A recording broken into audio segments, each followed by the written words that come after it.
어머님, 죄송하지만 오늘 잔치는 진행할 수 없습니다. 제 목소리가 5성급 호텔 연회장 입구에 울려 퍼졌습니다. 화려한 한복을 입은 시어머니가 제 앞을 가로막았습니다. 서윤아, 미쳤어? 지금 하객들이 다 왔는데. 법원 결정입니다. 이 연회장 제 멤버십으로 예약된 곳이거든요. 옆에 선 남편이 제 팔을 잡으려 했습니다. 서윤아, 제발 그만해. 어머니 칠순인데. 칠순잔치요? 아니면 당신 재혼 발표장이요. 순간 남편의 얼굴이 하얗게 질렸습니다. 그 옆에 서 있던 20대의 젊은 여자가 황급히 뒤로 물러섰습니다. 뭐라고? 오늘 새 며느리 소개하시려던 거 다 알아요. 제 돈으로 제 자리를 빼앗으려던 거 말이에요. 그때 법원 집달관이 공고문을 붙이기 시작했습니다. 행사장 사용 중지라는 글자가 선명했습니다. 연회장 조명이 하나씩 꺼져갔고 하객들의 웅성거림이 커졌습니다. 안 돼, 이럴 수 없어. 시어머니가 비명을 질렀지만 이미 늦었습니다. 5년 동안 저를 부엌대기 취급하고 제 돈을 당연하게 여기고 제 자리에 불륜 상대를 앉히려던 그들의 계획이 무너지는 순간이었습니다. 어머님, 그들은 몰랐죠. 진짜 주인이 누구인지. 그리고 며느리가 얼마나 무서운 사람인지 말이에요. 여러분의 구독, 좋아요는 더 많은 사연을 만드는 힘이 됩니다. 시퀀스 1 6천만 7천자. 안녕하세요. 저는 한소윤입니다. 35살, 결혼 5년 차 전업주부였습니다. 아니, 정확히 말하면 전업주부처럼 보이는 사람이었죠. 2024년 늦가을, 제 삶이 완전히 뒤집힌 그날을 여러분께 들려드리려 합니다. 그날은 토요일 오후였습니다. 저는 거실 소파에 앉아 시어머니 박금자 여사의 전화를 받고 있었습니다. 통화는 짧았지만 그 안에 담긴 무게는 결코 가볍지 않았습니다. 서윤아, 다음 주 토요일 그랜드 엠파이어 호텔 메인 연회장 예약 잘 됐는지 확인 좀 해줘. 칠순 잔치 준비 다 잘 됐는지도 확인해주고. 저는 천천히 대답했습니다. 네, 어머님. 알겠습니다. 그리고 너는 당일에 음식 잘 나오고 있는지만 확인만 하면 돼. 하객 응대는 나래가 할 거야. 너는 뒤에서 음식이나 체크하고 집에서 하던 대로 부엌대기다 생각해. 가슴이 철렁했지만 저는 내라고만 했습니다. 시어머니는 만족스럽게 전화를 끊었고 저는 핸드폰을 내려놓은 채 한참을 멍하니 앉아 있었습니다. 5년 동안 익숙해진 감정이었습니다. 모욕당하는 것에 대한 무감각함이요. 그런데 그때 문자 한 통이 도착했습니다. 호텔에서 온 예약 확인 문자였는데 거기에는 초대장 명단 파일이 첨부되어 있었습니다. 저는 무심코 파일을 열었고 스크롤을 내리다가 손이 멈췄습니다. 강혜미. 낯선 이름이었습니다. 시댁 친척 중에도 제가 아는 지인 중에도 그런 이름은 없었습니다. 명단을 다시 확인했습니다. 강혜미, 29세, VIP 테이블 배정. 혜미 씨는 일반 하객이 아니라 가족석에 앉는 사람이었습니다. 이상하네. 저는 곧바로 호텔에 전화를 걸었습니다. 담당 매니저가 친절하게 설명했습니다. 네, 고객님. 해당 분은 박금자 여사님께서 직접 추가하신 VIP 명단이십니다. 특별 배려 요청도 들어와 있고요. 특별 배려요? 네. 메인 테이블 옆자리에 배치하고 꽃다발 증정도 준비하라고 하셨습니다. 전화를 끊은 뒤 저는 곧바로 남편 이진호에게 연락했습니다. 진호는 회사에 있다고 했지만 목소리에는 묘한 긴장감이 섞여 있었습니다. 여보, 칠순 잔치 명단에 강혜미라는 사람이 있는데 누구예요? 강혜미? 응. 어머님이 VIP 테이블에 앉히셨던데. 진호는 잠시 침묵하더니 어색하게 웃으며 말했습니다. 아, 그 사람? 사업상 파트너야. 어머니가 알아서 초대하신 것 같은데 사업상 파트너를 칠순잔치에 왜 불러요? 그것도 가족석에? 그냥 인맥 관리 차원이지 뭐. 너무 신경 쓰지 마. 이상한데요. 어머님이 직접 꽃다발까지 준비하라고 하셨어요. 진호의 목소리가 날카로워졌습니다. 서윤아, 그런 거 일일이 캐묻지 말고 그냥 준비나 해. 내일은 예약 확인하고 당일에 부엌 고조하는 거잖아. 그 말에 저는 입을 다물었습니다. 하지만 무언가 잘못되어 간다는 느낌을 지울 수 없었습니다. 저는 그날 밤 잠을 이루지 못했습니다. 새벽 2시 남편이 화장실에 간 사이 저는 그의 핸드폰을 집어 들었습니다. 비밀번호는 이미 알고 있었습니다. 제 생일이었으니까요. 카카오톡을 열었습니다. 대화 목록 상단에 캠이라는 이름이 보였습니다. 저는 떨리는 손으로 그 대화방을 눌렀습니다. 오빠, 토요일 기대돼. 드디어 어머님 앞에서 공식적으로 인사드리는 거잖아. 그래. 이번 칠순 잔치가 우리한테는 새로운 시작이야. 서윤 언니는 어떻게 해요? 그날 오나요? 부엌에서 일만 시킬 거야. 하객들 앞에는 안 나오게. 다행이다. 나 긴장돼서 어쩔 줄 모르겠어. 어머님이 날 새 며느리로 소개해 주신다며? 저는 핸드폰을 떨어뜨릴 뻔했습니다. 그 순간 화장실 문이 열리는 소리가 들렸고 저는 재빨리 핸드폰을 제자리에 놓고 침대로 돌아갔습니다. 진호는 아무것도 눈치채지 못한 채 다시 잠들었지만 저는 천장만 바라보며 새벽을 맞았습니다. 다음 날 아침 저는 침착하게 준비를 시작했습니다. 먼저 제가 신뢰하는 김 실장에게 전화를 걸었습니다. 김 실장은 제 아버지 시절부터 우리 가족을 돕던 분이었고 지금은 제 자산 관리를 맡고 있었습니다. 실장님, 급한 일이 있어요. 사무실로 갈게요. 무슨 일이십니까, 사모님? 자세한 건 만나서 말씀드릴게요. 그리고 변호사님도 연락 부탁드려요. 호텔 VIP 멤버십, 백화점 프리미엄 카드, 골프장 우선 예약권. 시댁 사람들은 이 모든 게 이 씨 집안의 힘이라고 생각했습니다. 하지만 진실은 달랐습니다. 이 모든 건 제 명의였고 제 자산으로 유지되는 것들이었습니다. 제 부모님은 중소기업을 운영하셨습니다. 결혼 전 부모님은 제게 회사 지분을 상속하셨는데 당시에는 비상장 회사라 큰 의미가 없었습니다. 그런데 결혼 2년 차에 그 회사가 코스닥에 상장했고 제 지분 가치는 하루아침에 수백억 원이 되었습니다. 저는 그 사실을 시댁에 알리지 않았습니다. 왜냐하면 이미 그때 시댁 사람들의 본색을 보고 있었거든요. 대신 저는 조용히 VIP 멤버십을 구입하고 매달 시어머니께 200만 원씩 용돈을 드렸습니다. 시댁에서는 그게 진호의 월급에서 나온다고 생각했습니다. 저는 돈 많은 집 며느리가 아니라 알뜰한 전업주부로 살기로 했던 겁니다. 만약 제 자산을 알렸다면 그들이 어떻게 나왔을지 뻔했으니까요. 하지만 이제는 달랐습니다. 남편은 불륜을 저질렀고 시어머니는 제 멤버십을 이용해 재혼잔치를 열려고 했습니다. 저를 부엌으로 몰아넣고 제 자리에 다른 여자를 앉히려는 그들의 계획을 저는 더 이상 참을 수 없었습니다. 김 실장의 사무실에 도착했을 때 변호사 송대리도 와 있었습니다. 저는 두 사람 앞에 앉아 차분하게 말했습니다. 이혼 소송 준비하려고 합니다. 그리고 그 전에 먼저 해야 할 일이 있어요. 송대리가 물었습니다. 무슨 일이십니까? 제 멤버십으로 예약된 행사를 막아야 해요. 법적으로 가능한가요? 자세히 설명해 주시겠습니까? 저는 시댁의 계획과 남편의 불륜, 그리고 칠순 잔치의 진짜 목적을 설명했습니다. 송 대리는 고개를 끄덕이며 메모를 했고 김 실장은 조용히 분노하는 표정이었습니다. 가능합니다. 멤버십 명의가 사모님이시고 현재 이혼 소송 준비 단계라면 행위중지 가처분을 신청할 수 있습니다. 상대방이 사모님의 자산을 임의로 사용하려는 것이니까요. 시간이 얼마나 걸리나요? 긴급 처리 요청하면 일주일 안에 가능합니다. 증거가 확실하면 더 빠를 수도 있고요. 저는 핸드폰을 꺼내 진호와 혜미의 대화 내용을 보여줬습니다. 송 대리의 눈빛이 날카로워졌습니다. 충분합니다. 바로 시작하겠습니다. 그날부터 저는 철저하게 준비했습니다.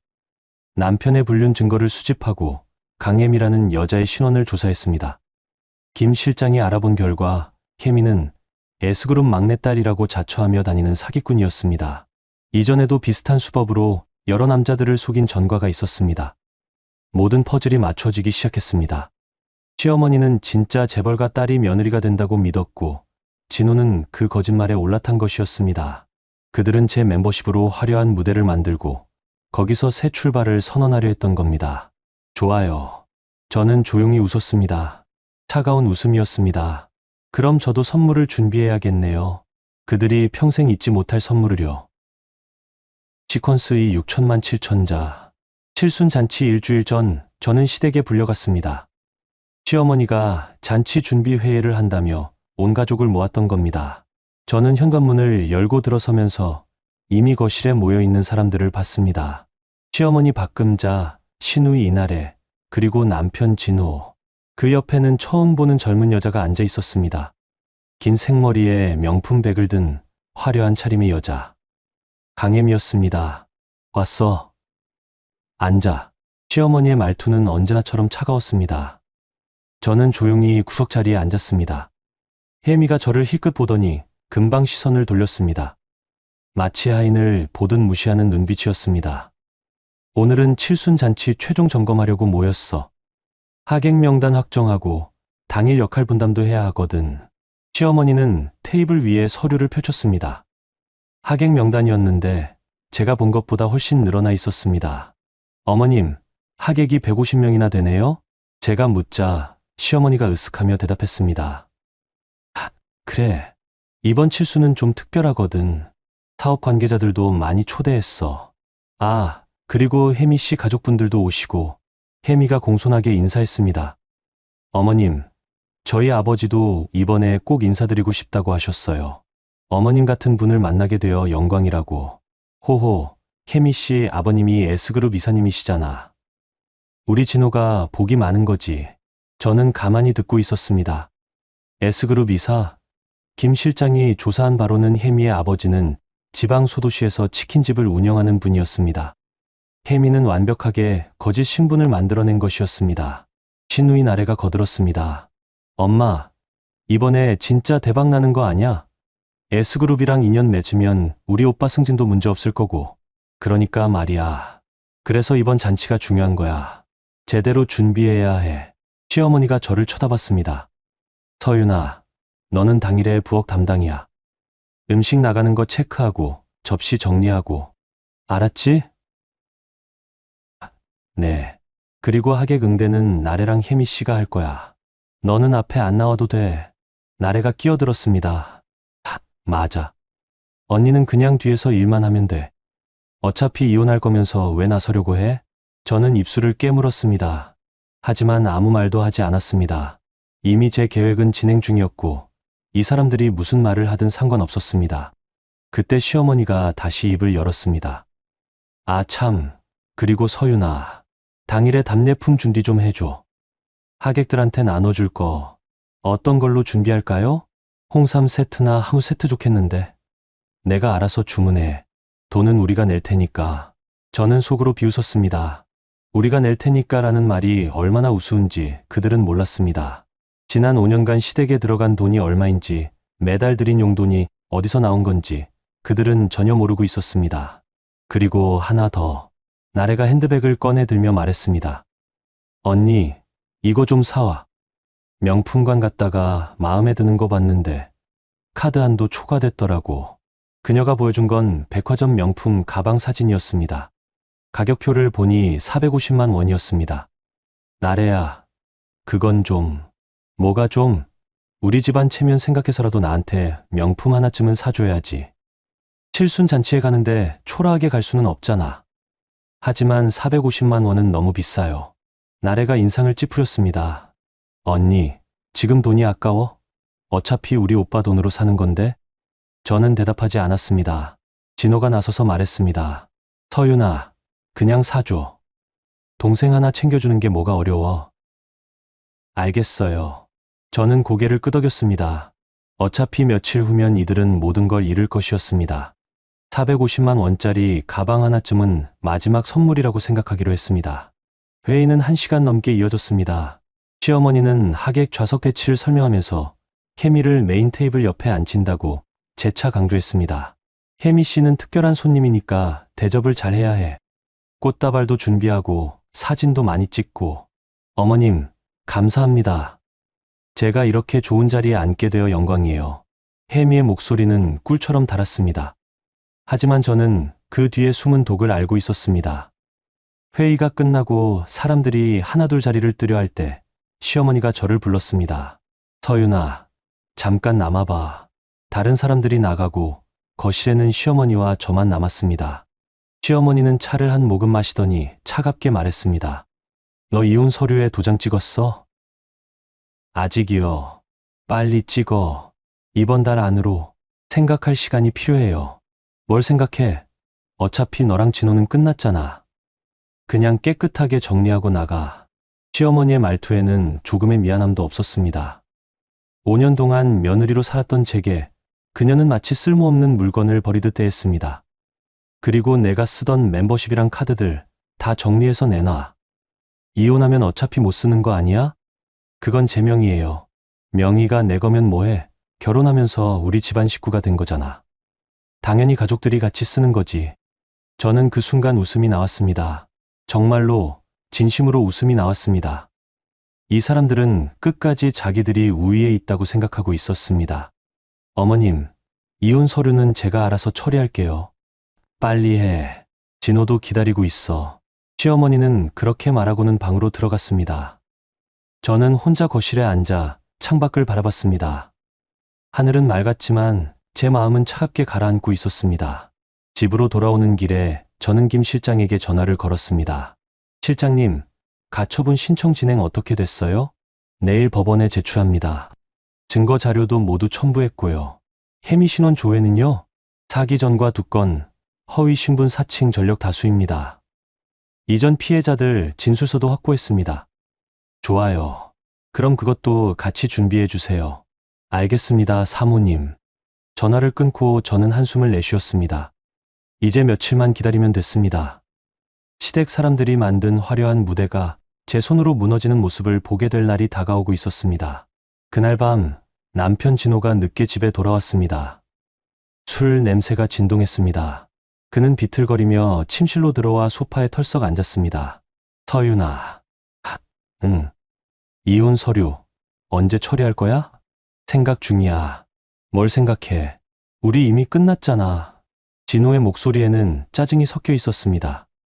너 없으면 내가 더 잘 살 수 있어. 혜미는 S그룹 딸이야. 나한테 기회가 온 거라고. 그래? 그래. 넌 그냥 평범한 주부였잖아. 근데 혜미는 달라. 집안도 좋고 인맥도 좋고. 저는 아무 대답도 하지 않았습니다. 진호는 계속 떠들었습니다. 혜미가 얼마나 대단한 사람인지, 자기가 얼마나 좋은 기회를 잡았는지. 저는 그의 말을 들으며 그가 얼마나 큰 착각 속에 살고 있는지 확인할 수 있었습니다. 토요일 잔치 끝나면 공식적으로 발표할 거야.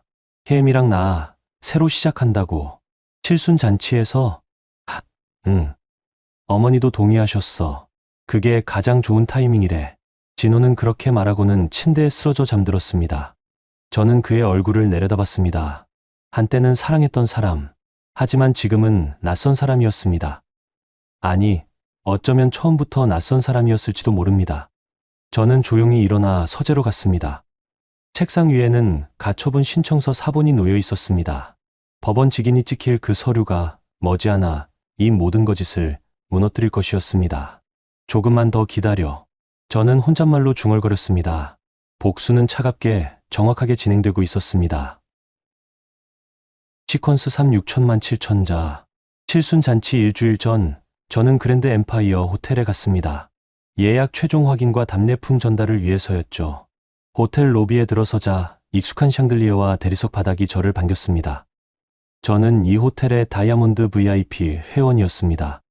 연회비만 3천만 원이 넘는 최상위 등급이었죠.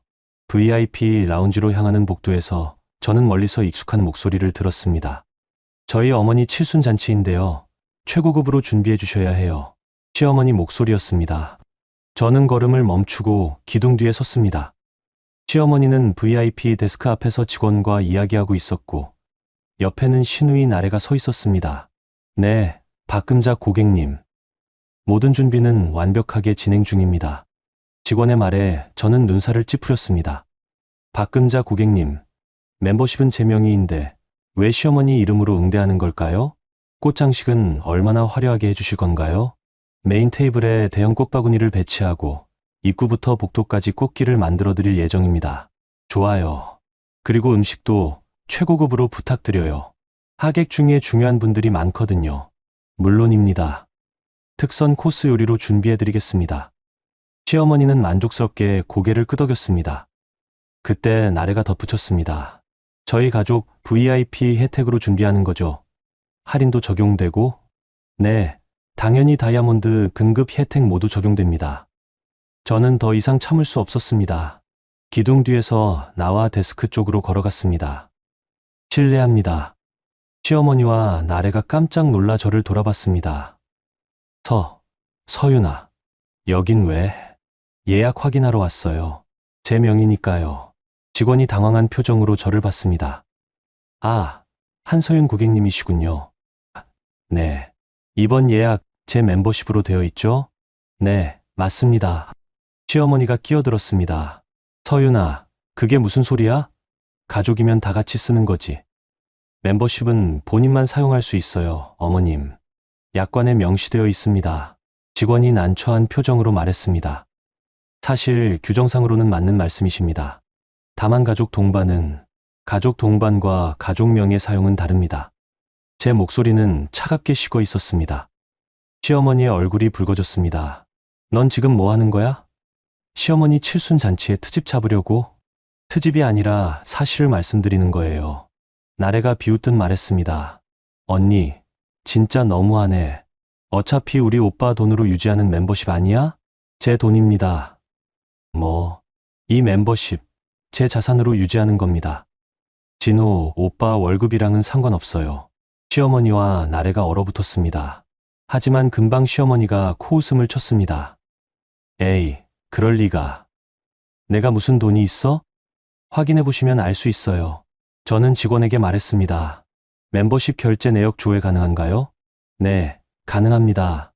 본인 확인 후에 신분증 여기 있습니다. 저는 신분증을 내밀었고 직원은 컴퓨터를 확인했습니다. 잠시 후 직원이 조심스럽게 말했습니다. 한서윤 고객님 명의로 결제되고 있습니다. 지난 5년간 연회비와 각종 부대 비용 모두요. 시어머니의 얼굴이 창백해졌습니다. 나래는 믿을 수 없다는 표정으로 저를 봤습니다. 그럼 그동안 우리가 쓴 VIP 혜택은 전부 제 명의로 사용하신 겁니다. 침묵이 흘렀습니다. 시어머니가 겨우 입을 열었습니다. 그래도 가족인데 뭘 그렇게. 어머님, 저한테 이혼 서류에 도장 찍으라고 하셨죠? 그건 이혼하면 가족 아니잖아요. 그럼 이 멤버십도 못 쓰시는 거예요. 시어머니의 입술이 파르르 떨렸습니다. 나래가 다급하게 말했습니다. 엄마, 이거 큰일인데 토요일 잔치는 어떻게 해? 진정해. 아직 이혼 안 했잖아. 시어머니는 애써 침착함을 유지하려 했지만 목소리는 떨리고 있었습니다. 서윤아, 우리 집에 가서 얘기하자. 여기서 이러는 거 아니야. 전 갈 일 없어요. 필요한 얘기는 여기서 다 됐습니다. 저는 직원에게 고개를 끄덕이고 라운지로 향했습니다. 뒤에서 시어머니와 나래가 웅성거리는 소리가 들렸지만 저는 돌아보지 않았습니다. VIP 라운지에 앉아 커피를 마시는데 핸드폰이 울렸습니다. 남편 진호였습니다. 여보, 지금 어디야? 호텔이야. 호텔. 거기서 뭐해? 어머니한테 이상한 말 한 거 사실이야? 이상한 말이 아니라 사실을 말한 거야. 넌 미쳤어. 칠순잔치 앞두고 이럴 거야? 진호의 목소리는 화로 가득 차 있었습니다. 나한테 왜 화를 내? 내 돈으로 내 멤버십 쓰는 게 잘못이야? 지금 그게 중요해. 가족 망신시키려고 작정했어?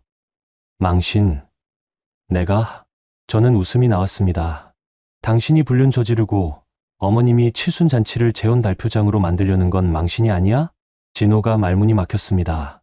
잠시 침묵이 흐른 뒤 그가 낮게 말했습니다. 서윤아, 내가 뭘 할 수 있는지 알아? 넌 그냥 평범한 주부야. 우리 없으면 아무것도 아니라고. 그래? 그래.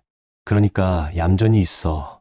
토요일 잔치 때 부엌만 보고 이혼 서류에 도장 찍으면 위자료 좀 챙겨줄게. 얼마? 5천만 원 정도? 저는 핸드폰을 귀에서 떼고 화면을 봤습니다. 5천만 원. 제가 가진 자산의 1000분의 1도 안 되는 금액이었습니다. 이 사람은 정말 끝까지 저를 모르고 있었습니다. 생각해 볼게. 빨리 생각해. 시간 없어. 진호는 전화를 끊었습니다. 저는 핸드폰을 내려놓고 창밖을 바라봤습니다. 서울의 야경이 아름답게 펼쳐져 있었습니다. 이 도시 어딘가에서 진호와 혜미는 제 몰락을 꿈꾸고 있을 것입니다. 하지만 그들은 몰랐습니다. 진짜 몰락은 그들에게 다가오고 있다는 것을요. 라운지를 나서는데 김 실장에게서 문자가 왔습니다. 가처분 신청 접수 완료. 긴급 심리 요청했습니다. 저는 조용히 미소 지었습니다. 이제 시작이었습니다. 그날 저녁 집에 돌아왔을 때 진호는 거실에서 술을 마시고 있었습니다. 테이블 위에는 소주병이 여러 개 놓여 있었습니다. 왔어. 응. 서윤아, 우리 진지하게 얘기 좀 하자. 진호가 소파를 가리켰습니다. 저는 그 맞은편에 앉았습니다. 뭘? 이혼 조건 말이야. 내가 원하는 게 뭐야? 내가 원하는 게, 응. 돈, 아파트, 말해봐. 저는 그를 바라봤습니다. 취한 눈빛, 헝클어진 머리, 풀어헤쳐진 넥타이. 이 사람이 한때는 멋있어 보였습니다. 하지만 지금은 그저 불쌍해 보일 뿐이었습니다. 난 아무것도 원하지 않아. 뭐, 당신한테서 받을 건 아무것도 없어. 그냥 깨끗하게 끝내고 싶어. 그럼 왜 자꾸 문제를 만들어? 내가 문제를 만든 게 아니야. 당신이 만든 거지. 진호가 소주잔을 단숨에 비웠습니다. 알았어. 그럼 토요일까지만 참아. 잔치 끝나면 바로 이혼 서류 처리하자. 그래. 저는 조용히 대답하고 방으로 들어갔습니다. 침대에 누워 천장을 바라보는데 핸드폰이 다시 울렸습니다. 송 변호사였습니다. 사모님, 좋은 소식입니다. 법원에서 긴급 심리 날짜 잡혔습니다. 모레 오전 10시입니다. 그럼 토요일 전에 결정이 나올 수 있나요?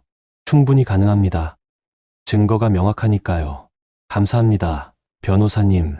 저는 전화를 끊고 눈을 감았습니다. 며칠만 더 기다리면 됐습니다. 토요일, 그들이 만든 화려한 무대가 무너지는 순간을 보게 될 것입니다.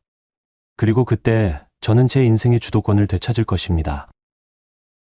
시퀀스 4 6천만 7천자. 칠순 잔치 전날 밤이었습니다.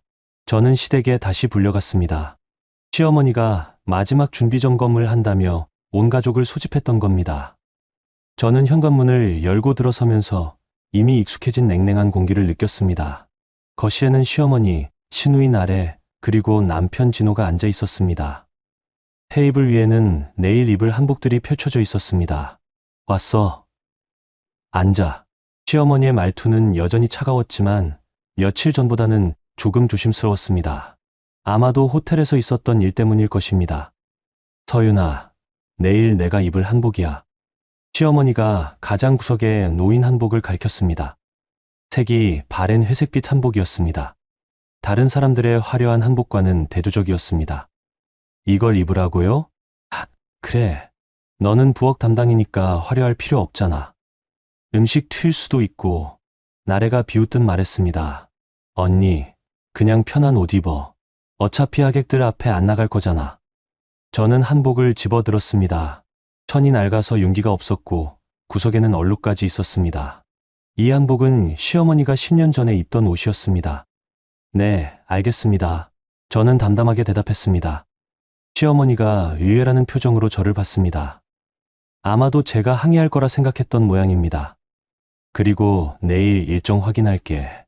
아침 9시에 호텔 도착해서 주방 점검하고 10시부터 음식 준비 감독하고 하객들 오는 12시부터는 부엌에서 대기. 알았지? 네. 잔치 시작하면 절대 밖에 나오지 마. 하객들한테 얼굴 비치면 안 돼. 왜요? 시어머니가 인상을 찌푸렸습니다. 왜긴 뭐가 왜야? 이혼할 사람이 칠순잔치에 나서는 게 말이 돼? 진호가 거들었습니다. 서윤아, 어머니 말씀대로 해. 너도 불편하잖아. 저는 그들을 차례로 바라봤습니다. 시어머니의 오만한 표정, 나래의 비웃음, 진호의 무관심. 이 사람들은 끝까지 저를 투명인간 취급하고 있었습니다. 알겠습니다. 부엌에만 있을게요. 그래, 그게 낫지. 시어머니가 만족스럽게 고개를 끄덕였습니다. 그때 나래가 핸드백을 꺼내 들며 말했습니다. 참, 언니. 내가 지난번에 부탁한 가방 사왔어? 아직이요. 뭐? 아직? 나래의 목소리가 높아졌습니다. 언니, 내일 잔치인데 아직도 안 샀어? 나 그거 입고 가려고 했는데 450만 원짜리 가방을 하루 만에 사오라고요? 그럼 뭐 어때? 언니 카드로 그냥 긁으면 되잖아. 저는 가방을 여러 카드를 꺼냈습니다. 백화점 VIP 카드였습니다. 나래가 그동안 제 명의로 써왔던 카드였죠. 이 카드 말하는 거죠? 응. 저는 카드를 테이블 위에 올려놓았습니다. 이제 못 써요. 한두 덩기 시켰어요. 어제부터요. 나래의 얼굴이 붉어졌습니다. 언니, 미쳤어. 왜 그런 짓을 해? 제 카드니까요. 제 마음대로 할 수 있죠. 시어머니가 끼어들었습니다. 서윤아, 장난 그만해. 당장 한도 풀어. 안 됩니다. 이 카드 제 자산으로 유지되는 겁니다. 이혼하면 어차피 못 쓸 거잖아요. 시어머니의 얼굴이 굳었습니다. 나래는 비명을 질렀습니다. 언니, 내가 그동안 이 카드로 얼마나 많이 샀는데. 알아요. 지난 1년간 2억 3천만 원 쓰셨죠. 그게 전부 제 돈입니다. 그리고 이제는 한 푼도 안 드릴 거예요. 침묵이 흘렀습니다. 시어머니가 떨리는 목소리로 말했습니다. 서윤아, 너 지금 뭐 하는 거야? 사실대로 말씀드리는 거예요. 그동안 제 돈으로 시댁 생활비를 댔어요. 매달 200만 원씩 드린 용돈도 VIP 멤버십 혜택도 다 제 자산이었어요. 거짓말하지 마. 호텔에 가서 확인해 보세요. 아니면 은행 거래 내역 보여드릴까요? 저는 핸드폰을 꺼내 화면을 보여줬습니다. 지난 5년간의 거래 내역이 빼곡하게 나열되어 있었습니다. 매달 200만 원씩 시어머니 계좌로 입금된 기록, VIP 멤버십 연회비, 백화점 카드 결제 내역. 시어머니의 얼굴이 창백해졌습니다. 그럼 진호 오빠 월급은 오빠가 다 쓰셨어요. 제가 받은 건 한 푼도 없어요. 진호가 벌떡 일어섰습니다. 서윤아, 이게 무슨 짓이야? 사실을 말하는 거예요. 넌 미쳤어. 내일 칠순잔치인데 이럴 거야? 칠순잔치 맞아요. 그런데 그게 재혼 발표장이 될 줄은 몰랐네요. 진호의 얼굴이 굳었습니다. 시어머니가 당황하며 말했습니다. 무슨 소리야? 어머님, 내일 강혜미 씨 새며느리로 소개하실 거죠? 진호 오빠랑 재혼 발표하시려고요. 시어머니가 말문이 막혔습니다. 나래가 황급히 말했습니다. 언니, 그건 오해야. 우리가 증거 다 있어요. 진호 오빠 핸드폰 대화 내용, 혜미 씨 신원 조회 결과. 전부요. 침묵이 흘렀습니다. 무거운, 질식할 것 같은 침묵이었습니다. 진호가 다가와 제 팔을 잡았습니다. 서윤아, 진정해. 우리 차분하게 얘기하자. 손 떼요. 서윤아, 손 떼라고요. 저는 팔을 뿌리쳤습니다. 진호가 비틀거리며 뒤로 물러섰습니다. 내일 칠순잔치 제대로 진행될지 두고 보세요. 제 멤버십으로 예약된 거니까요. 저는 그렇게 말하고 집을 나섰습니다. 뒤에서 시어머니와 나래가 고함을 지르는 소리가 들렸지만 저는 돌아보지 않았습니다. 차에 올라 시동을 걸었습니다. 핸드폰이 울렸습니다. 송 변호사였습니다. 사모님, 긴급 소식입니다. 무슨 일이세요? 법원에서 가처분 결정이 났습니다. 인용됐습니다. 저는 핸들을 꽉 잡았습니다. 정말요? 네. 내일 오전 9시부터 멤버십 효력 정지 및 시설 이용 금지 가처분이 집행됩니다. 집달관이 직접 호텔로 갈 예정입니다.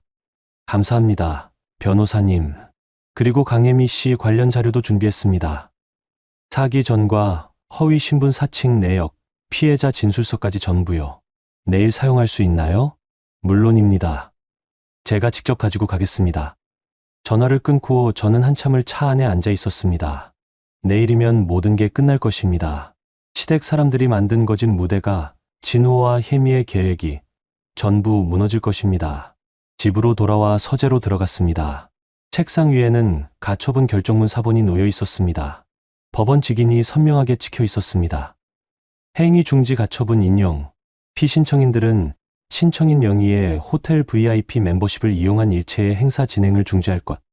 저는 서류를 천천히 읽었습니다. 한 줄 한 줄이 제 복수를 확정하는 문장들이었습니다. 그날 밤 저는 잠들지 못했습니다. 창밖으로 새벽이 밝아오는 걸 보면서 저는 준비를 시작했습니다. 샤워를 하고 옷을 입고 화장을 했습니다.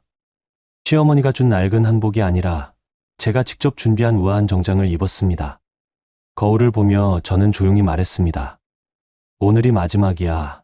더 이상 당하고 살지 않을 거야. 오전 8시 김 실장에게서 전화가 왔습니다. 사모님, 준비 완료됐습니다. 집달관과 호텔 보안팀이 대기 중입니다. 좋아요. 제가 곧 도착할게요. 사모님, 오늘 꼭 이기셔야 합니다. 이길 거예요. 반드시요. 저는 전화를 끊고 가방을 들었습니다. 가방 안에는 가처분 결정문, 불륜 증거 자료, 케미 신원 조회 결과가 들어 있었습니다. 제 무기들이었습니다. 현관문을 나서면서 저는 뒤돌아보지 않았습니다. 이 집에서의 5년이 오늘로 끝날 것이기 때문입니다. 차에 올라 호텔을 향해 출발했습니다. 서울의 아침 풍경이 창밖으로 스쳐 지나갔습니다. 평범한 토요일 아침이었지만 저에게는 특별한 날이었습니다. 이제 시작이야. 저는 혼잣말로 중얼거렸습니다. 복수의 막이 오르는 순간이 다가오고 있었습니다. 여러분, 여기까지 들으시니 어떠세요? 서윤 씨가 5년 동안 참아왔던 모욕과 배신, 그 모든 게 이제 폭발하려 하고 있습니다. 시댁 사람들은 아직도 자신들이 우위에 있다고 생각하고 있지만 진실은 정반대죠. 내일 칠순 잔치장에서 과연 무슨 일이 벌어질까요? 화려한 무대가 준비되어 있지만 그 무대 자체가 무너질 예정입니다. 서윤 씨의 반격이 본격적으로 시작됩니다. 그럼 여러분, 다음 이야기도 계속 들어봐 주세요.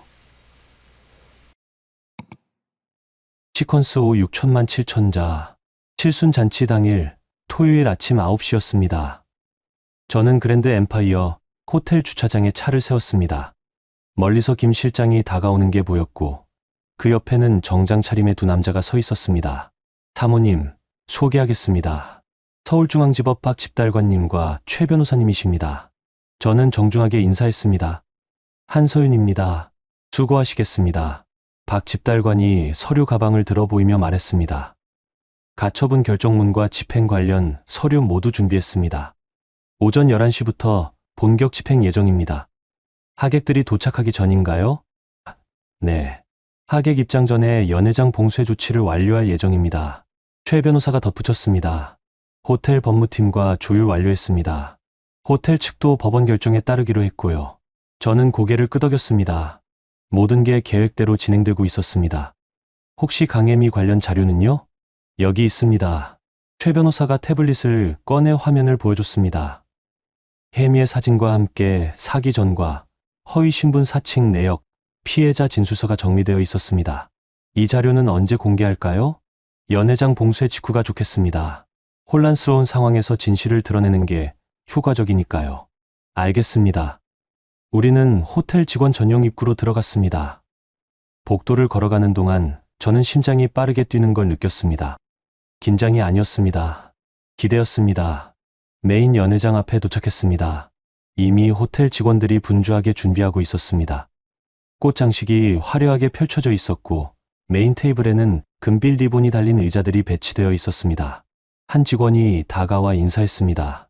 한서윤 고객님 오셨습니까? 준비는 거의 끝났습니다. 수고하셨어요. 그런데 잠시 후에 상황이 좀 변경될 예정이에요. 네. 무슨 말씀이신지.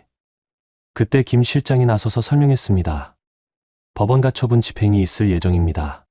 호텔 법무팀에 이미 통보했으니 확인해 보시죠. 직원이 당황하며 무전기로 연락을 취했습니다. 잠시 후 호텔 매니저가 급하게 달려왔습니다. 한 고객님, 법무팀에서 연락 받았습니다. 이게 정말입니까? 네.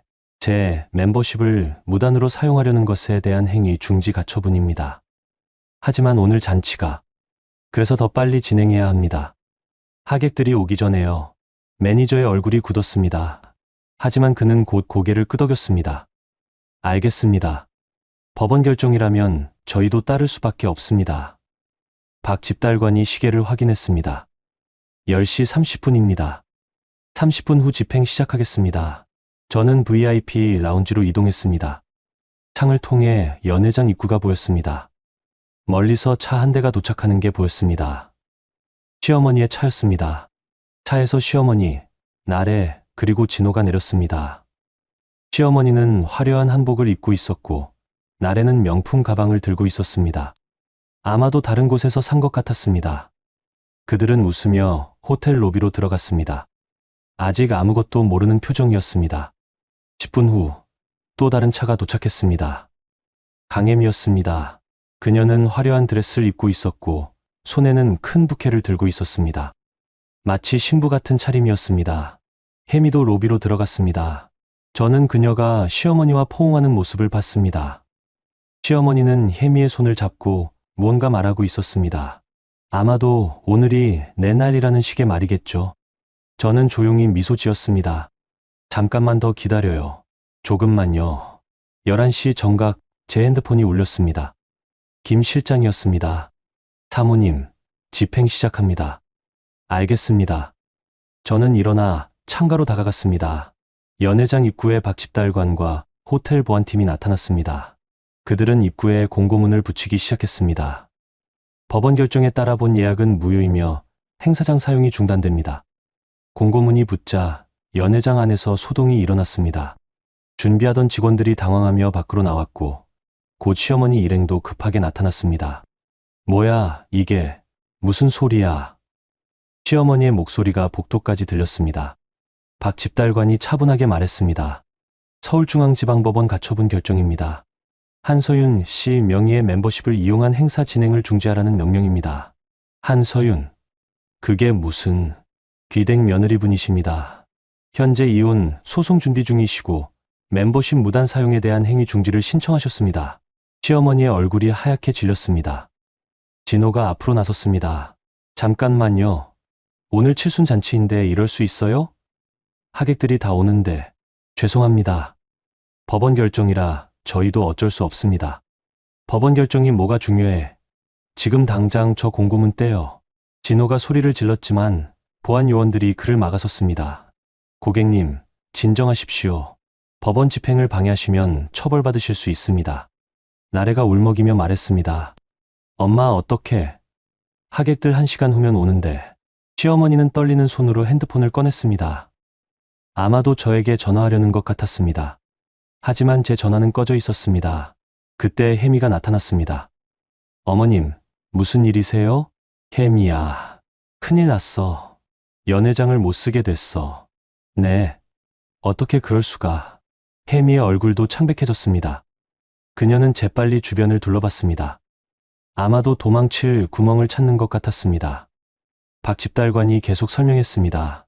본 멤버십은 한소윤 씨 개인 명의로 등록되어 있으며 타인이 임의로 사용할 수 없습니다. 현재 이혼 소송 준비 단계에서 상대방이 신청인의 자산을 무단으로 사용하려 한 것이므로 법원은 이를 중지하라고 명령했습니다. 그럼 오늘 잔치는 진행할 수 없습니다. 침묵이 흘렀습니다. 무거운 절망적인 침묵이었습니다. 저는 라운지에서 그 모습을 지켜봤습니다. 시어머니의 무너진 표정, 진호의 당황한 모습, 나래의 눈물, 혜미의 불안한 시선. 모든 게 제 계획대로 진행되고 있었습니다. 그때 제 옆에 김 실장이 나타났습니다. 사모님, 이제 가시겠습니까? 아직이요. 아직 끝나지 않았어요. 무슨 말씀이신지 진실을 보여줘야죠. 강혜미가 누구인지, 그들이 무슨 계획을 세웠는지. 김 실장이 고개를 끄덕였습니다. 준비되어 있습니다. 저는 라운지를 나섰습니다. 복도를 걸어 연회장 입구로 향했습니다. 시어머니 일행이 여전히 집달관과 다투고 있었습니다. 제가 나타나자 모두의 시선이 저에게 쏠렸습니다. 서윤아. 시어머니가 제 이름을 불렀습니다. 분노와 당황이 섞인 목소리였습니다. 어머님. 저는 차분하게 인사했습니다. 이게 다 내 짓이야? 네. 제 멤버십이니까요. 넌 미쳤어. 칠순잔치를 망치다니. 칠순잔치가 아니라 재혼 발표장 아니었나요? 시어머니의 입이 다물어졌습니다. 진호가 제 앞으로 다가왔습니다. 서윤아, 제발 그만해. 우리 얘기 좀 하자. 이제 더 이상 얘기할 것 없어요. 저는 이혼할 거예요. 그리고 제 자산도 지킬 거고요. 내 자산, 그게 다 우리 집안 덕분 아니야? 아니에요. 제 부모님이 물려주신 거예요. 당신들은 한 푼도 기여하지 않았어요. 나래가 비명을 질렀습니다. 언니가 그렇게 돈이 많았어. 우리한테 왜 숨긴 거야? 숨긴 게 아니라 말할 필요가 없었던 거예요. 이미 당신들이 어떤 사람들인지 알고 있었으니까요. 혜미가 조용히 뒤로 물러서려 했습니다. 하지만 저는 그녀를 놓칠 생각이 없었습니다. 강혜미 씨. 혜미가 굳은 표정으로 저를 봤습니다. 네. S그룹 막내딸이라고 하셨죠? 네. 거짓말이에요. 혜미의 얼굴이 창백해졌습니다. 뭐라고요? 당신은 사기꾼이에요. 이전에도 비슷한 수법으로 여러 남자들을 속였죠. 그건 거짓말이에요. 증거 있어요. 저는 김 실장에게 눈짓했습니다. 김 실장이 태블릿을 꺼내 들었습니다. 이게 뭐예요? 시어머니가 태블릿을 보더니 얼굴이 굳었습니다. 거기에는 혜미의 사기 전과와 허위 신분 사칭 내역이 상세하게 정리되어 있었습니다. 이건 강혜미, 본명 강미선, 사기 전과 2건, 허위 신분 사칭 다수. S그룹과는 아무 관계 없는 사람입니다. 침묵이 흘렀습니다. 시어머니가 혜미를 돌아봤습니다. 혜미야, 이게 사실이야? 혜미는 대답하지 못했습니다. 그녀의 침묵이 모든 것을 증명했습니다. 진호가 비틀거리며 벽에 기댔습니다. 이럴 수가. 저는 그들을 차례로 바라봤습니다. 이제 아시겠어요? 당신들이 얼마나 큰 착각 속에 살았는지. 시어머니가 주저앉았습니다. 5년 동안 며느리를 무시하고 멤버십을 당연하게 여기고 재혼 잔치까지 계획했던 그 오만함이 한순간에 무너지는 순간이었습니다. 저는 돌아서서 걸어가기 시작했습니다. 뒤에서 진호가 제 이름을 불렀지만 저는 돌아보지 않았습니다. 이제 끝이에요. 당신들과는요. 저는 조용히 말하고 호텔을 떠났습니다. 시퀀스 6천만 7천자. 연회장 밖으로 나온 저는 잠시 복도에 멈춰 섰습니다. 숨을 고르는 시간이 필요했습니다. 5년간 쌓인 감정이 한꺼번에 터져 나오려 했지만 저는 침착함을 유지해야 했습니다. 아직 끝나지 않았으니까요. 김 실장이 조용히 다가왔습니다. 사모님, 괜찮으십니까? 네, 괜찮아요. 하객들이 곧 도착할 시간입니다. 알아요. 그래서 더 정확하게 마무리해야죠. 저는 다시 연회장 입구로 돌아갔습니다. 시어머니 일행은 여전히 그곳에 있었습니다. 시어머니는 바닥에 주저앉아 있었고 나래는 울고 있었습니다. 진호는 벽에 기댄 채 멍한 표정이었고 혜미는 구석에서 떨고 있었습니다. 어머님, 제 목소리에 시어머니가 고개를 들었습니다. 눈가가 빨갛게 부어 있었습니다. 서윤아, 한 가지만 더 말씀드릴게요. 저는 핸드백에서 서류 봉투를 꺼냈습니다. 이건 뭐냐? 지난 5년간 제가 시댁에 지원한 금액 내역서예요. 매달 드린 용돈 200만 원, VIP 멤버십 연회비와 이용료, 백화점 카드 결제 내역, 전부 합치면 12억 7천만 원입니다. 시어머니의 눈이 커졌습니다. 12억? 네. 그리고 이건 반환 청구서예요. 이혼 소송과 함께 제출할 예정입니다. 반환 청구? 제 돈이었으니까요. 당신들이 허락 없이 사용한 거죠. 나래가 비명을 질렀습니다. 그럴 수 없어. 그건 가족으로서 당연히. 저는 이제 가족이 아니에요. 이혼할 거니까요. 시어머니가 떨리는 목소리로 말했습니다. 서윤아, 제발. 이러지 마. 우리가 잘못했어. 그러니까 조용히 넘어가자. 조용히요? 저는 비웃음을 터뜨렸습니다. 어머님은 제게 부엌대기라고 하셨잖아요. 이혼하는 사람이 칠순잔치에 나설 자격 없다고 하셨고요. 그때는 내가 화가 나서. 화가 났으면 다해요. 5년 동안 저를 무시하고 제 돈으로 호의호식하면서 그게 다 당연한 거였어요? 시어머니는 대답하지 못했습니다.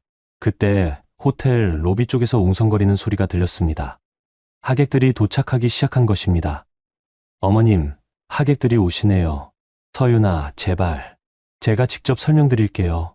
오늘 왜 잔치가 취소됐는지. 저는 로비로 향했습니다. 시어머니가 제 팔을 잡으려 했지만 김 실장이 막아섰습니다. 로비에는 이미 20여 명의 하객이 도착해 있었습니다. 그들은 연회장 입구의 공고문을 보며 수군거리고 있었습니다. 무슨 일이지? 잔치가 취소됐대요. 왜? 무슨 일이 있었던 거야? 제가 로비 중앙으로 걸어 들어가자 하객들의 시선이 저에게 쏠렸습니다. 안녕하세요. 저는 한소윤입니다. 박금자 여사의 며느리였던 사람이에요. 며느리? 네. 그리고 오늘 말씀드릴 게 있어서 이렇게 나왔습니다. 하객들이 조용해졌습니다. 저는 침착하게 말을 이었습니다. 오늘 칠순잔치는 취소됐습니다. 제 멤버십으로 예약된 행사였는데 시댁에서 제 허락 없이 사용하려 했거든요. 허락 없이? 네. 그리고 사실 오늘 잔치는 단순한 칠순잔치가 아니었어요. 제 남편의 재혼 발표장으로 계획된 거였습니다. 웅성거림이 커졌습니다. 재혼 발표? 네. 제 남편 이진호는 강혜미라는 여자와 불륜 관계였고 시어머니는 그 여자를 새 며느리로 소개하려 했습니다. 제가 아직 이혼도 하지 않은 상태에서요. 하객들이 충격을 받은 표정으로 서로를 바라봤습니다. 그때 시어머니가 로비로 달려왔습니다. 서윤아, 그만해. 왜요? 사실인데요. 손님들 앞에서 이러는 거 아니야. 어머님은 손님들 앞에서 저를 부엌대기로 만들려 하셨잖아요. 이게 뭐가 다릅니까? 시어머니가 말문이 막혔습니다. 저는 하객들을 향해 다시 말했습니다. 그리고 강혜미라는 여자는 사기꾼입니다. S그룹 막내딸이라고 거짓말하며 제 남편과 시댁을 속였어요. 증거도 있습니다. 김 실장이 태블릿을 들고 와서 하객 몇 명에게 보여줬습니다. 하객들의 표정이 점점 굳어갔습니다. 이럴 수가. 완전히 속은 거네요. 진호가 로비로 뛰어들어왔습니다. 서윤아, 당장 그만둬. 왜요? 당신이 한 짓인데. 이게 다 내 복수야? 이렇게 우리 가족을 망신시키려고? 복수가 아니라 진실이에요. 당신들이 저에게 한 것들을 그대로 보여주는 것뿐이에요. 하객들 사이에서 누군가 말했습니다. 박 여사, 이게 정말입니까? 시어머니는 대답하지 못했습니다. 그녀의 침묵이 모든 것을 증명했습니다. 하객들이 하나둘 자리를 떠나기 시작했습니다. 이런 행사에 와서는 안 되겠군요. 완전히 속았네. 칠순잔치하길래 왔는데 며느리를 이렇게 대하다니. 로비가 점점 비어갔습니다. 시어머니는 무너져 내리듯 소파에 앉았고 나래는 계속 울고 있었습니다. 진호가 제 앞으로 다가왔습니다. 서윤아, 내가 이기고 싶었던 거야? 이제 만족해? 아니요. 아직 안 끝났어요. 저는 핸드백에서 또 다른 서류를 꺼냈습니다. 이혼 소송 신청서예요. 이미 법원에 제출했어요. 그리고 재산 분할은 하지 않을 거예요. 제 자산은 원래부터 제 거였으니까요. 당신이 받을 건 아무것도 없어요. 진호의 얼굴이 창백해졌습니다. 위자료도 청구할 거예요. 불륜에 대한 손해배상으로 5억 원. 그리고 시댁에서 무단으로 사용한 멤버십과 비용에 대한 반환 청구 12억 7천만 원. 그럴 수 없어. 할 수 있어요. 변호사님이 이미 확인하셨거든요. 나래가 비명을 질렀습니다. 17억. 우리가 어떻게 17억을 내? 그건 당신들 문제예요. 저는 돌아서서 출구로 향했습니다. 뒤에서 시어머니가 제 이름을 불렀지만 저는 멈추지 않았습니다. 호텔 밖으로 나오자 차가운 공기가 제 얼굴을 스쳤습니다. 저는 깊게 숨을 들이마셨습니다. 5년 만에 처음으로 자유로운 숨이었습니다. 김 실장이 차 문을 열어줬습니다. 사모님, 수고하셨습니다. 아직 끝나지 않았어요. 실장님, 무슨 말씀이신지. 진실은 많은 사람들이 알아야 해요. 그래야 이런 일이 다시 일어나지 않으니까요. 저는 차에 올라 핸드폰을 꺼냈습니다. 그리고 SNS에 간단한 글을 올렸습니다. 오늘 제 시어머니의 칠순잔치가 있었습니다. 하지만 그 잔치는 제 남편의 재혼 달표장으로 계획된 것이었죠. 저는 그들의 계획을 막았습니다. 제 멤버십으로 예약된 행사였으니까요. 진실은 언제나 드러나기 마련입니다. 그리고 저는 이제 자유입니다. 글을 올리고 핸드폰을 내려놓자 곧바로 댓글과 공유가 폭발적으로 늘어났습니다. 대단하세요. 잘하셨어요. 응원합니다. 저도 비슷한 경험이 있어요. 용기 내주셔서 감사합니다. 저는 창밖을 바라봤습니다. 서울의 거리가 평화롭게 흘러가고 있었습니다. 이제 새로운 시작이에요.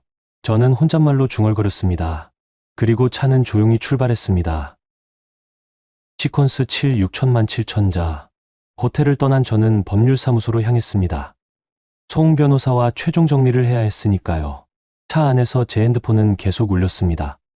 진호, 시어머니, 나래 모두 제게 전화를 걸었지만 저는 받지 않았습니다.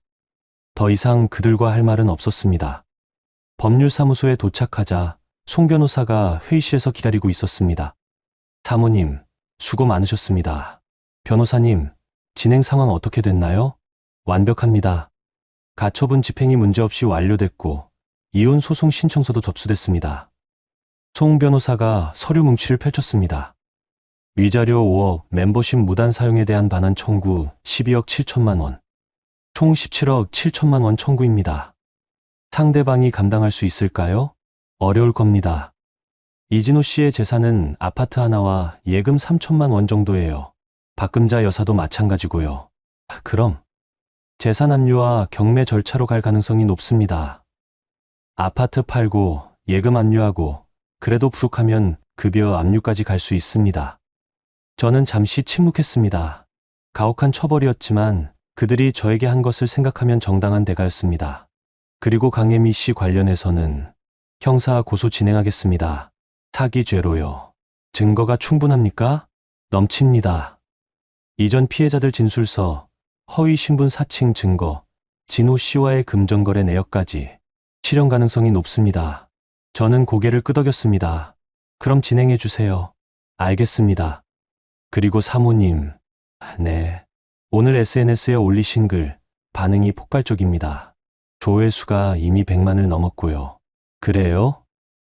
네. 언론사에서도 연락이 오고 있습니다. 인터뷰 요청이 많고요. 거절해 주세요. 저는 조용히 정리하고 싶어요. 알겠습니다. 회의를 마치고 사무실을 나섰는데 김 실장이 차 앞에서 기다리고 있었습니다. 사모님, 시댁에서 다시 연락이 왔습니다. 내용이 뭔가요? 만나서 얘기하고 싶다고 합니다. 사과하겠다고요. 거절하세요. 더 이상 만날 이유가 없어요. 알겠습니다. 차에 올라 집으로 향했습니다. 아니, 이제는 집이라고 부를 수 없는 곳이었습니다. 진호와 함께 살던 아파트는 이미 제게 아무 의미 없는 공간이었으니까요. 아파트에 도착해 짐을 싸기 시작했습니다. 옷, 책, 개인 물품들. 많지 않았습니다. 5년을 살았지만 정작 제 것이라고 할 만한 게 별로 없었던 겁니다. 짐을 싸는 동안 저는 이 집에서의 시간들을 떠올렸습니다. 결혼 첫날의 설렘, 시댁 식구들과의 첫 만남, 그리고 서서히 깨져가던 환상들. 모든 게 주마등처럼 스쳐 지나갔습니다. 현관문이 열리는 소리가 들렸습니다. 진호였습니다. 서윤아. 그의 목소리는 지쳐 있었습니다. 저는 짐 싸는 것을 멈추고 그를 바라봤습니다. 뭐하러 왔어요? 우리. 얘기 좀 하자. 더 이상 할 얘기 없어요. 서윤아, 제발. 나도 잘못했어. 미안해. 진호가 제 손을 잡으려 했지만 저는 손을 뿌리쳤습니다. 미안하다고 끝나요? 당신이 한 일이 그렇게 가벼워요? 나도 알아. 내가 잘못했어. 그런데 뭐요? 7억은 너무 과해. 우리가 어떻게 그 돈을 내? 저는 웃음이 나왔습니다. 과해요? 제가 5년 동안 시댁에 쓴 돈이 12억이 넘어요. 그리고 불륜 위자료 5억은 법적으로 정당한 금액이에요. 하지만 우리 어머니까지 파산하실 거야. 그건 어머님이 선택한 거예요. 저를 무시하고 제 돈을 당연하게 여기고 재혼 잔치까지 계획한 건 어머님이잖아요. 진호가 주저앉았습니다. 서윤아, 제발. 조금만 봐줘. 우리 어머니 연세도 있으시고 연세가 있으면 며느리를 모욕해도 돼요? 불륜을 도와도 돼요? 그건 아니지만 당신들은 한 번도 저를 가족으로 대하지 않았어요. 저는 그냥 돈줄이었을 뿐이죠. 이제 그 대가를 치르는 거예요. 저는 짐을 다 쌌습니다. 캐리어 2개와 가방 하나. 5년의 흔적이 그게 전부였습니다. 저 갈게요. 열쇠는 테이블에 놔둘게요. 서윤아. 진호가 제 팔을 잡았습니다. 하지만 저는 차갑게 그를 바라봤습니다. 손 떼요. 안 그러면 경찰 부를 거예요. 진호의 손이 떨어졌습니다. 저는 짐을 끌고 현관문으로 향했습니다. 서윤아, 정말 이렇게 끝내는 거야? 저는 잠시 멈춰섰습니다. 뒤돌아보지 않고 말했습니다. 당신이 끝낸 거예요. 불륜을 저지르고 저를 배신한 순간. 그리고 저는 문을 열고 나갔습니다. 복도를 걷는 동안 뒤에서 진호가 우는 소리가 들렸습니다. 하지만 저는 돌아보지 않았습니다. 엘리베이터를 타고 내려가면서 저는 거울에 비친 제 얼굴을 봤습니다. 창백했지만 눈빛은 확고했습니다. 저는 올바른 선택을 한 것입니다. 지하 주차장에서 김 실장이 기다리고 있었습니다. 사모님, 어디로 가시겠습니까? 호텔로 가요. 당분간 거기서 지낼 거예요. 알겠습니다. 차가 출발했습니다. 아파트가 점점 멀어졌습니다. 저는 창밖을 바라보며 생각했습니다. 이제 정말 끝났구나. 그날 밤 호텔 스위트룸에서 저는 뉴스를 봤습니다. 놀랍게도 오늘 일인 뉴스에 나왔습니다. 한 여성이 시댁의 부당한 대우와 남편의 불륜에 맞서 법적 조치를 취해 화제가 되고 있습니다. SNS에 올라온 글이 100만 조회수를 넘겼고 많은 사람들이 응원을 보내고 있습니다. 화면에는 오늘 호텔 연회장 입구의 공고문 사진이 나왔습니다. 그리고 제가 올린 SNS 글도 소개됐습니다. 전문가들은 이번 사건이 가족 내 경제적 투명성과 배우자 간 신뢰의 중요성을 보여주는 사례라고 분석하고 있습니다. 저는 TV를 껐습니다. 유명해지고 싶지는 않았습니다. 다만 제 이야기가 누군가에게 용기가 되었으면 했습니다. 저처럼 부당한 대우를 받는 사람들에게요. 핸드폰이 울렸습니다. 모르는 번호였습니다. 여보세요? 한소윤 씨입니까? 저는 KBS 시사 프로그램 PD인데요. 죄송하지만 인터뷰는 사양하겠습니다. 아, 그렇지만 제 이야기는 이미 충분히 알려졌어요. 더 이상 공개할 건 없습니다. 전화를 끊고 저는 침대에 누웠습니다. 천장을 바라보며 저는 오늘 하루를 되돌아봤습니다. 칠순잔치 취소, 가처분 집행, 진실 폭로, 이혼 소송 신청. 모든 게 제 계획대로 진행됐습니다. 하지만 마음 한구석이 비어 있는 것 같았습니다. 이게 복수의 끝일까? 아니면 시작일까? 저는 눈을 감았습니다. 내일부터는 진짜 제 인생이 시작될 것입니다. 더 이상 누구의 며느리도 누구의 아내도 아닌 한소윤으로 살아가는 삶이요. 시퀀스 8 6천만 7천자. 일주일이 지났습니다. 그 사이 많은 일들이 있었습니다. 이혼 소송이 본격적으로 시작됐고 강혜미는 사기죄로 구속됐습니다. 시댁에서는 매일같이 연락이 왔지만 저는 모두 무시했습니다. 그리고 오늘 저는 특별한 장소에 왔습니다. 다시 그랜드 엠파이어 호텔이었습니다. 하지만 이번에는 다른 목적이었죠. 호텔 로비에는 지난주 칠순잔치에 왔던 하객들이 다시 모여 있었습니다. 저는 그들을 초대했습니다. 진실을 제대로 알리기 위해서였습니다. 여러분, 오늘 와주셔서 감사합니다. 제 인사에 하객들이 고개를 끄덕였습니다. 지난주에 있었던 일, 많이 놀라셨죠? 네, 정말 충격이었어요. 저도 마찬가지였습니다. 하지만 진실을 알리는 게 중요하다고 생각했어요. 그래서 여러분을 다시 초대했습니다. 저는 준비한 자료들을 나눠뒀습니다.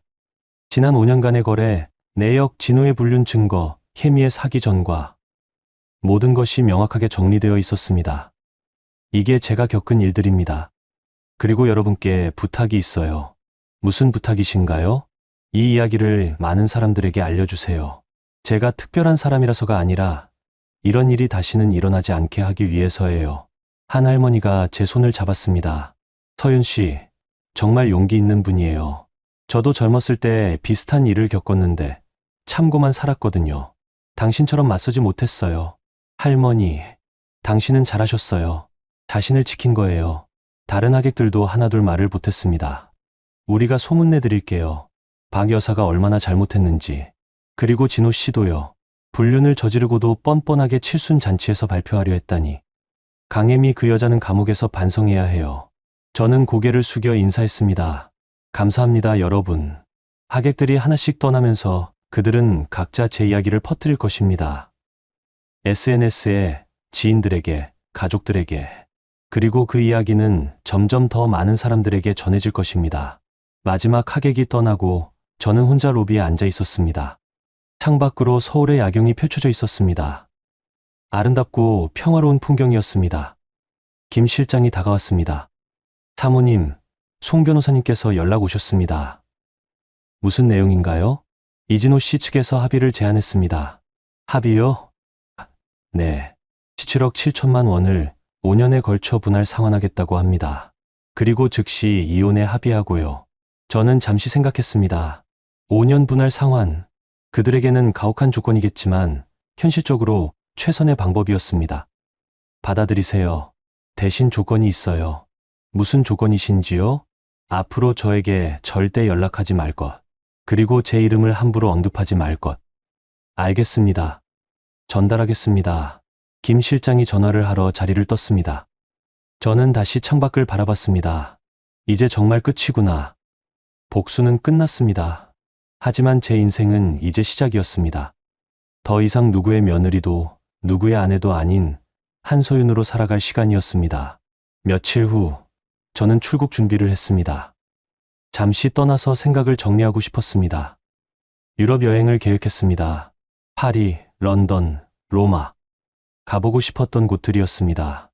공항으로 가는 차 안에서 저는 마지막으로 SNS를 확인했습니다. 제 글은 이제 500만 조회수를 넘었고 수천 개의 댓글이 달려 있었습니다. 용기 내주셔서 감사합니다. 당신 덕분에 저도 용기를 냈어요.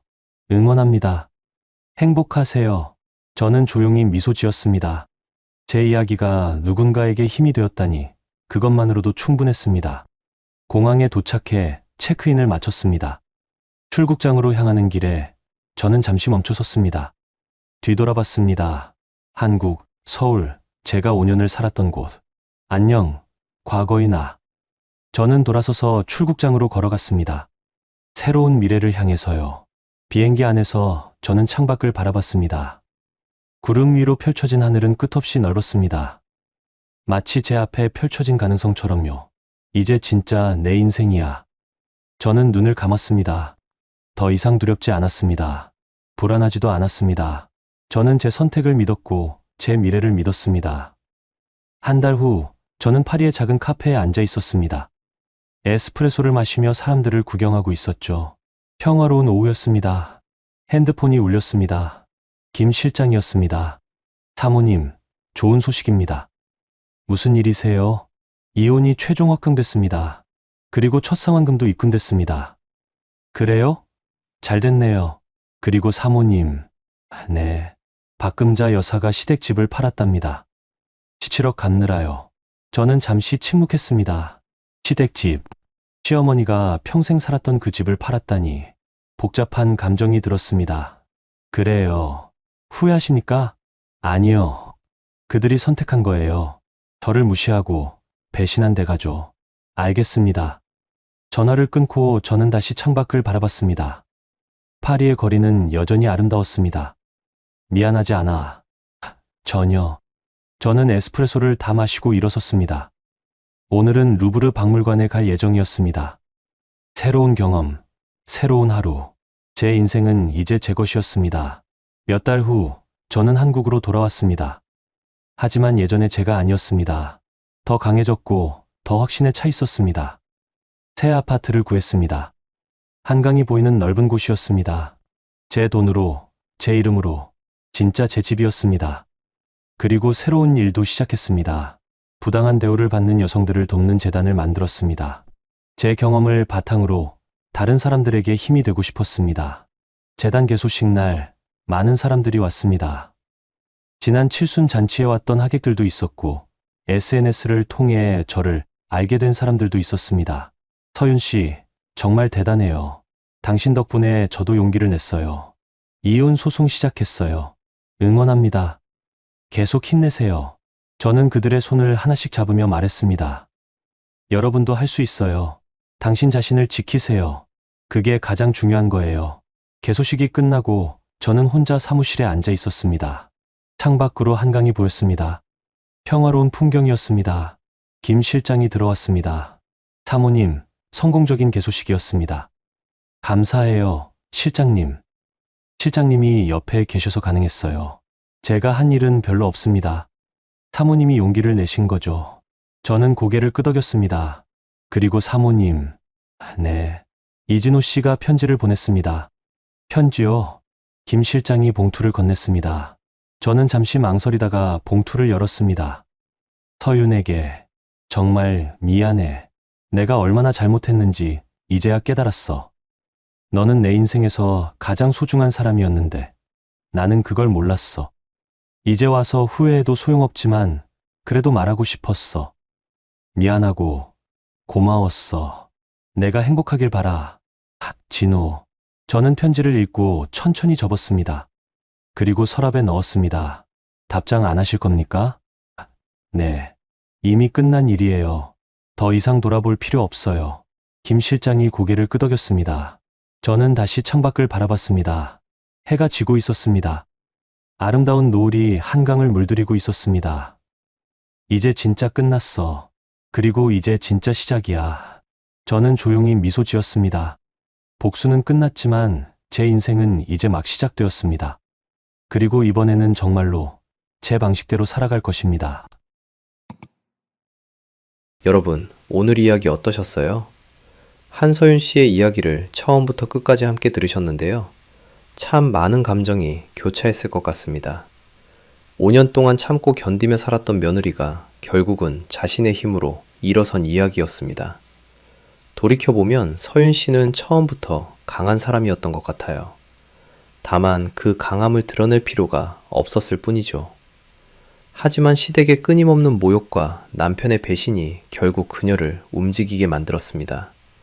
그리고 그 결과는 모두가 보셨듯이 완벽한 역전이었습니다.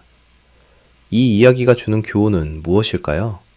저는 이렇게 생각합니다. 누구도 당신을 함부로 대할 권리가 없다는 것, 그리고 부당한 대우를 받을 때 참는 것만이 미덕이 아니라는 것입니다. 때로는 서윤 씨처럼 당당하게 맞서는 용기가 필요합니다. 물론 모든 상황이 서윤 씨처럼 해결될 수는 없을 거예요. 하지만 중요한 건 자신을 지키려는 의지입니다. 자신의 권리를 알고 부당함에 맞서는 용기를 내는 것이죠. 누구나 살아가면서 다양한 선택의 순간을 마주합니다. 참을 것인가, 맞설 것인가, 용서할 것인가, 벌을 줄 것인가. 서윤 씨는 자신의 방식을 선택했고 그 결과를 책임졌습니다. 그리고 그 선택은 그녀에게 새로운 시작을 가져다 줬습니다. 여러분께도 이 이야기가 작은 위로와 지혜가 되었으면 좋겠습니다. 부당한 대우를 받고 계신다면 용기를 내세요. 당신에게도 서윤 씨처럼 일어설 힘이 있습니다. 오늘 이야기는 여기까지입니다. 들어주셔서 감사합니다. 구독과 좋아요 부탁드립니다. 여러분의 응원이 더 많은 이야기를 만드는 힘이 됩니다. 다음에 또 좋은 이야기로 찾아뵙겠습니다.